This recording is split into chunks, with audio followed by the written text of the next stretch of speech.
Hello, I'm Sophia Trout, and welcome back to Entertainment Tech.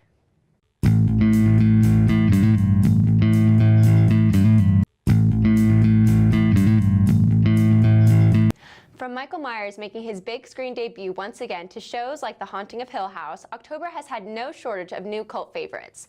Netflix has been the hub for releasing much of the movies and TV shows that have everyone talking, including one of the most anticipated shows of the season, Chilling Adventures of Sabrina.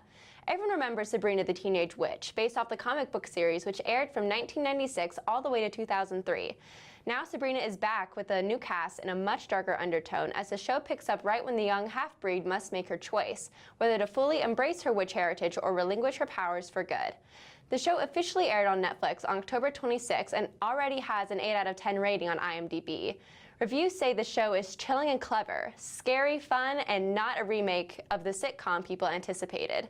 Chilling Adventures of Sabrina is the show of the season, so make time between binge-watching Halloween Town and Hocus Pocus for a few episodes of this remake. We've seen Timothée Chalamet wow audiences in Call Me By Your Name, and Steve Carell is a favorite to most after starring in the hit show The Office. But watch these two actors share the screen in their new movie, highlighting an important topic to our society, Beautiful Boy. Beautiful Boy is based off of the best-selling memoir written by father and son David and Nick Sheff. The movie follows a young boy, played by Chalamet, as he struggles with addiction. Carell, playing his father, goes through the trials of addiction with his son, trying to help him as best he can, no matter how hard life becomes. It shows how addiction can affect a family after years of relapse, survival, and recovery. In many interviews, both Carell and Chalamet stress the social importance of the film and how once society accepts addiction as a mental disease, more steps can be taken to reduce the approximate 150 lives lost per day to an addiction problem. The movie has premiered at Hollywood Film Awards, where it took home 2 wins, as well as the Chicago International Film Festival, where it won Best Feature. Beautiful Boy will hit theaters everywhere November 9th, so make sure to get tickets to this powerful, conversation-starting film. Welcome back to Entertainment Tech. I'm Alea Burrell, and here is your celebrity gossip. In shocking recent news, Ariana Grande and Pete Davidson have called off their engagement of only 4 months. Sources close to the couple have confirmed that it simply was just not the right time for their relationship, but that they still have love for each other. Their relationship came as a shock to the public after getting engaged in June, after only 1 month of dating. Throughout their relationship, they have gotten matching tattoos and even adopted a pet pig together. While no one's exactly sure what went wrong, one factor could possibly be Ariana's ex, Mac Miller, who passed away in September. Ariana Grande and Mac Miller dated for 2 years and broke up this year after Grande stated that she could not handle his substance abuse problems. Following this tragedy, it's clear that Grande was heartbroken and possibly just needed time to focus on herself and her music. We all offer our condolences and hope that she stays strong during this difficult time. On October 15, 2018, Meghan Markle and Prince Harry announced that they are expecting their first child in the spring of 2019. Meghan Markle and Prince Harry have quickly become the hottest couple of the year and tied the knot in May. Prince Harry has been known to be a bachelor in the past, but his love for Meghan was just too strong to not settle down and put a ring on it. Their relationship was seen as a slightly unusual match for the British monarchy, as they are an interracial couple. Even so, Markle has become the first known African-American Duchess of Sussex and has been met with praise and as a step forward for the monarchy. I know what we're all thinking, that Markle and Harry had a shotgun wedding, but if you do the math, this is not the case. When their child is born, he or she will be 7th in line to the UK throne. Congrats, Meghan and Harry. Hello, welcome back. I'm Laura Cantagallo. And I'm Jillian Kimball, and we have your fashion news. When Grace Mari visited Etruria, her parents' homeland, for the first time in 2011, it shifted her entire perspective. Mari was shocked by the lack of electricity the country had access to, and how many citizens had to live without. After a season of runway work in Paris, Mari embarked on the journey, saying that it was a very humbling experience to recognize youth and citizens didn't have the same career and educational opportunities within their countries because of a lack of access to energy. This inspired Mari and her team to provide the people of Maya, a southern village 2 hours from the capital of Asmara, with solar panels and sustainable solutions to the issue. Now, she is combining her fashion and humanitarian work by launching a sneaker collection featuring a sunburst print inspired by her travels. The proceeds from these shoes will go back to the community to provide solar energy to schools and families. I love the mission behind Sun Shoes, that kindness is contagious, and the solar component to their product, says Mari. While she is still active on the runways, she continues to travel the globe, bringing an exposure to her project and beating a new path of social consciousness in the fashion world. It's just the start of the first part of Halloween weekend, and the celeb costumes are better than ever. Through different cities, stars showed us their best costumes. Harry Styles went as 70s style Elton John, rocking crazy rhinestone glasses to top off the look. There was plenty of historical inspiration as well. Christian Siriano and Shiona Turney dressed up as Queen Cleopatra.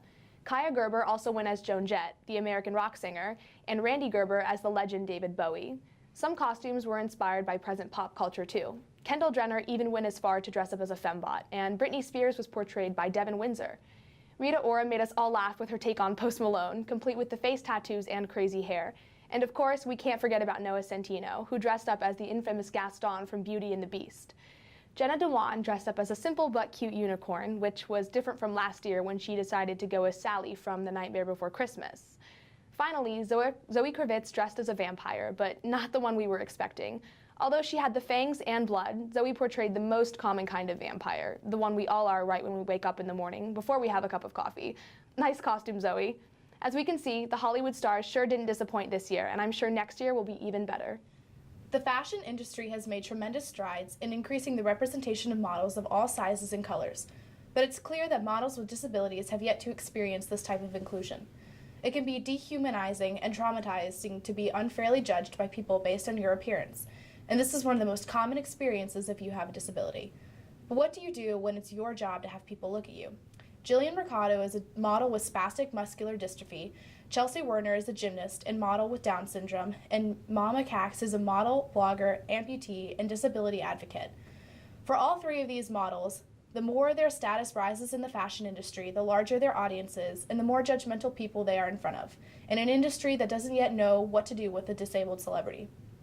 Aerie's most recent campaign has broken the disrupted existing beauty standards and created a market where a wider array of bodies can be appreciated. This year, the fashion industry has witnessed its most racially diverse fashion week in history, in light of efforts by the industry to all but shut out disabled models. This lack of representation has implications, claims Teen Vogue writer Kaya Brown. This impact can seriously affect mental health, making those underrepresented feel ugly, unworthy, that they deserve to be invisible. These three women are refusing to take no as an answer and are living out their dreams while trying to change the idea of what a model should look like, facing discrimination and flat-out rejection along the way. They are unapologetically opening doors for others to walk through, hoping to make a positive impact on the fashion industry and changing beauty standards for the better. Up until recently, you had to buy a copy of a magazine to be up to date on the most recent fashion movements that were being talked about.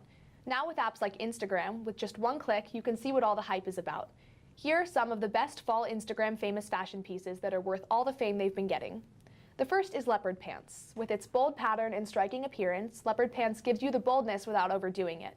A pair retails at the Reformation for $158. The next unexpected trend is biker shorts. They're not only comfortable, but are good for just getting things done around the house. Another widespread trend is belt bags, another form of fanny packs. These bags are practical and functional, all while being right on your hip. No wonder they're so popular. Another popular trend, although not promoted by Instagram, is the color magenta. It's said to complement brown and tan colors and adds a pop of color to spice up any dull outfit. Apparently, there's also a blast from the past, with some 80s trends coming back to life. This includes acid wash jeans, sparkly shirts, huge coats, and shiny pants. So, whether your trends are from 1980 or 2018, it seems fashion trends from all over are relevant today. All right, so fall trends. Let's talk about it.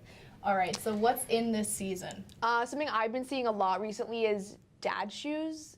It's a weird concept, but like high-up brands like Balenciaga and stuff like that have a lot of these really big dad shoes, and it's weird. It seems like a blast from the past. It doesn't seem like something that people our generation would want to wear, but... Right, and another blast from the past is like leopard print. Leopard print is really print. in this season, especially like on boots, booties. Yeah, a lot of different animal prints I've seen. Yeah, and that's definitely a blast from the past. It's like 80s. Yeah, you don't see a lot of that. And another 80s thing, magenta too. The color magenta is really in this season. Yeah, it definitely will kind of brighten up a dull outfit. It works well with like, you know, tans, browns, stuff like that. And I've seen a lot of fanny packs too. Another blast from the past. Blast from the past. You don't see that very often.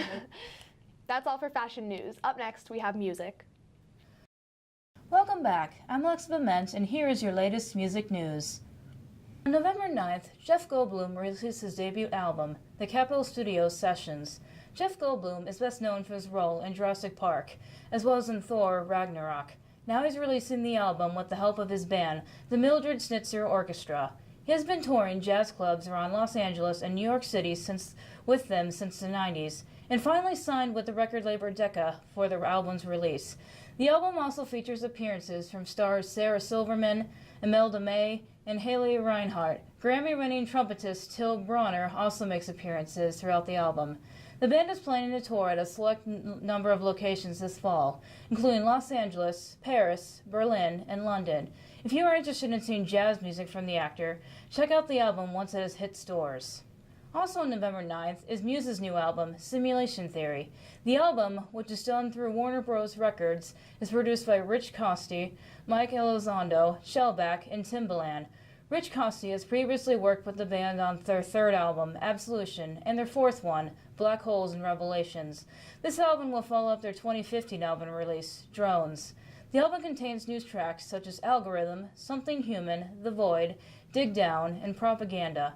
It will be released in 3 different forms, Studio, Deluxe, and Super Deluxe, each containing 11, 16, and 21 tracks respectively.